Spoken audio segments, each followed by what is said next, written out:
Halo para pengusaha, para pemilik bisnis. Saya Coach Hendra Hilman. Hari ini saya akan berbagi tips kepada Anda mengenai bagaimana saya mengelola bisnis. Prioritas apa yang harus saya lakukan supaya bisnis saya semakin berkembang dan semakin maju.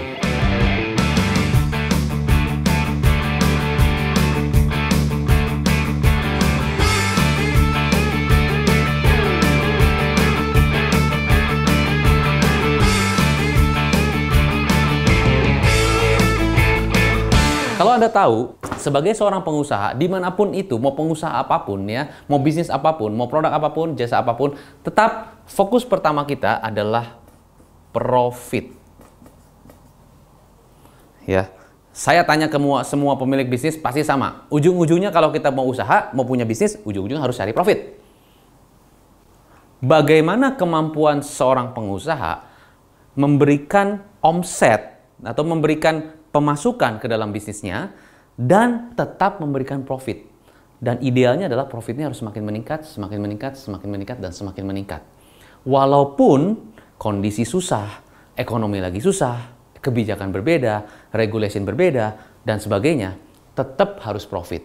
Dan disitulah kemampuan seorang CEO diuji dan diberikan satu kemampuan yang memang bisa mengukur bagaimana dia bisa mampu atau enggak mengurus sebuah bisnis. Ya. Dan profitability ini ya, itu juga bukan hanya difokuskan untuk pengusaha-pengusaha yang retail ataupun pengusaha-pengusaha yang yang kita lihat di sekeliling kita, tapi juga untuk pengusaha-pengusaha yang besar, kelas kakap ya, seperti perusahaan corporate ya, seperti perusahaan hotel atau perusahaan franchise company yang punya cabang di mana-mana, atau perusahaan sebesar perusahaan Ciputra misalnya ya, perusahaan Trans dan sebagainya yang dimana perusahaannya besar. Semua perusahaan baik yang kecil sampai yang besar fokusnya kepada profitability. Ya, Toyota sekalipun fokus pada profitability. Ya, kalau perusahaan bisa profit berarti bisnisnya jalan. Kalau tidak profit berbahaya. Nah, bagaimana kita sebagai pengusaha bisa memastikan profitnya meningkat? Sebenarnya kalau kita bilang profit, rumusnya sangat simple, yaitu apa? Revenue meningkat, cost menurun. As simple as that. Bagaimana kita bisa memastikan, bagaimana strategi yang kita gunakan, bagaimana cara-cara yang kita lakukan, itu bisa make sure revenue meningkat dan cost menurun. Kalau cost kita menurun, profitnya semakin meningkat. Ditambah kalau revenue-nya lebih meningkat, ya, cost-nya turun, profit akan lebih tinggi. Secara konsep, simpelnya itu saja. Tetapi banyak perusahaan atau banyak business owner yang bilang, Coach, kok profit saya semakin hari semakin kecil? Ya, kayaknya persaingan susah, mesti perang harga, perang diskon, perang ini, perang itu, dan sebagainya. Cost-nya semakin naik, karyawan semakin berat, ya kan? Belum pajak, belum ini itu, semua listrik naik, ya kan? Biaya ini naik, semua naik. Akhirnya saya tidak bisa dapat profit. Nah, salahnya di mana? Salahnya di mana? Kalau saya analogikan, ya, analogikan kepada Anda, ya. Jika Anda mengendarai sebuah mobil, ya, lebih gampang mana? Anda merem sehingga mobilnya berhenti, atau Anda berusaha sekuat tenaga untuk menyalip kendaraan di depan? Ya, saya tanya ke salah satu pemilik bisnis atau ke beberapa klien saya, mereka bilang lebih gampangan ngerem, Coach. Betul. Berarti artinya apa? Di dalam sebuah bisnis, ya, cost itu akan langsung berdampak langsung terhadap laporan keuangan. Tetapi namanya revenue itu proses. Proses yang harus kita measure, harus kita kontrol, harus kita monitor every day. Bahkan ada report yang benar-benar per half day. Ada yang seperti itu, sangat-sangat detail. Tapi basically fokusnya kepada cost. Ya. Bagaimana kita bisa menghemat cost kita, ya kan? Mengefisiensikan cost kita sehingga make sure cost-nya memang sesuai dengan yang harusnya sesuai. Ya, dan kalau kita bicara cost, banyak hal-hal yang kita bicara dengan cost. Ya, kita bicara strategi Lean ataupun strategi Six Sigma, strategi-strategi yang diterapkan oleh Toyota mengenai bagaimana mengefisiensikan cost. Ya, cost. Cost itu apa? Cost adalah kalau kita lihat sebuah perusahaan, ya, yang menghasilkan revenue adalah orang-orang sales atau marketing, itu saja. Sisanya berarti cost. Termasuk Anda sebagai pemilik bisnis, kalau tidak bisa menghasilkan profit, berarti Anda juga cost. Berarti bagaimana saya bisa menghemat cost saya di dalam sebuah perusahaan? Ya, saya lihat people saya how?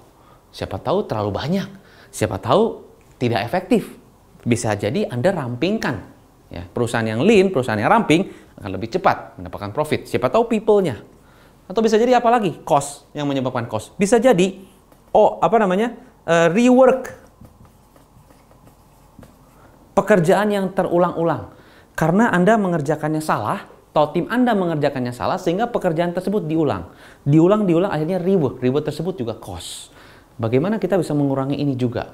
Ya, ada beberapa pekerjaan juga, atau yang kita sebut dengan waste. Ya, waste. Waste itu adalah hal-hal yang sebetulnya tidak perlu, atau kesalahan-kesalahan ya yang terjadi. Ya, kenapa bisa itu terjadi? Macam-macam halnya. Bisa jadi people Anda tidak kompeten, sistem Anda belum terapi, ya bisa jadi teknologi belum diterapkan, sistemnya masih manual semua, Anda masih kontrolnya tidak rapi, bisa jadi waste. Waste adalah apa? Kebocoran, kegagalan, ya kan? Satu hal-hal yang tidak efektif tetap terjadi. Ya. Hal apa lagi yang bisa membuat cost? Bisa jadi adalah sistem yang tidak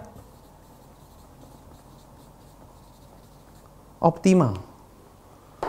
Nah, dari 4 hal ini, banyak hal-hal sebenarnya yang bisa menyebabkan cost, tapi saya hanya benar-benar fokus kepada 4 ini, ya, karena 4 ini yang menyebabkan cost Anda bisa bengkak. Anda mungkin nggak sadar, tapi ini cost, ya. Dan yang saya tekankan adalah sistem tidak optimal. Ya, sistem penting di dalam bisnis Anda. Bagaimana Anda bisa membuat sistem? Sistem itu macam-macam ya. Bisa untuk menduplikasi pekerjaan Anda, bisa memudahkan pekerjaan Anda, bisa membuat Anda semakin lebih hemat dalam mengatur waktu Anda, bisa membantu mempercepat pekerjaan. Semua by system. Ya.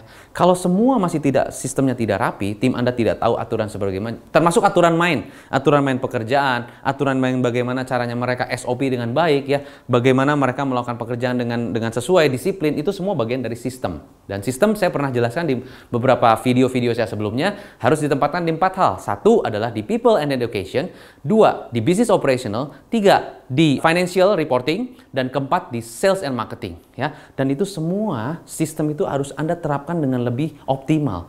Karena semua akan terukur. Bayangkan kalau Anda tidak punya sistem yang terukur, measurable yang tidak ukur, measurementnya tidak terukur, cost Anda bisa semakin membengkak. Ditambah lagi, revenue Anda saat itu tidak meningkat, bahkan mungkin stagnan. Bayangkan dengan cost yang meningkat dan Anda tidak punya strategi action untuk menghemat cost dan juga revenue yang tidak baik, bagaimana Anda bisa profit? Ya, jadi ini adalah hal-hal yang sebenarnya sangat sederhana, ya, sangat simple secara konsep, tetapi apakah Anda melakukannya dengan optimal? Nah, para pemilik bisnis, para pengusaha, saya Coach Hendra Hilman, di Hendra Hilman International, saya akan benar-benar akan mendeteksi bisnis Anda, ya. Saya dengan tim akan mendeteksi bisnis Anda yang saya sebut dengan bisnis diagnostik, di mana kita akan melihat dan membedah bisnis Anda, sebetulnya seberapa sehatkah bisnis Anda saat ini jika Anda ingin profit. Ya, dan sesi ini benar-benar sangat-sangat detail dan kita akan bedah secara dalam bagaimana Anda menjalankan bisnis Anda. Saat ini kalau saya tidak pernah mengevaluasi atau mendiagnosa bisnis saya seperti ibarat kesehatan, apa yang akan terjadi kemudian hari? Ya. Nah, bagi para pengusaha pemilik bisnis yang saat ini bingung, saya harus mulai dari mana? Sebelum Anda memutuskan, sebelum Anda membuat kebijakan penting di dalam perusahaan, sebelum Anda membuat sebuah keputusan penting, entah itu mau training, entah itu mau melakukan apapun ekspansi, entah melakukan meng-hire orang, merekrut orang, lakukanlah juga bisnis diagnostik. Ya, jika Anda ingin melakukan itu, bisa telepon ke nomor telepon di bawah ini, Hendra Hilman International Business Clinic, ya, dan kami akan membantu Anda mendeteksi sebetulnya salahnya di mana dan ada hal-hal apa yang perlu Anda tingkatkan, dan kita akan mendeteksi secara detail. Terima kasih, saya Coach Hendra Hilman. Mudah-mudahan membantu Anda, membuka pikiran Anda, dan membuat Anda menjadi lebih sukses. Terima kasih, salam pengusaha.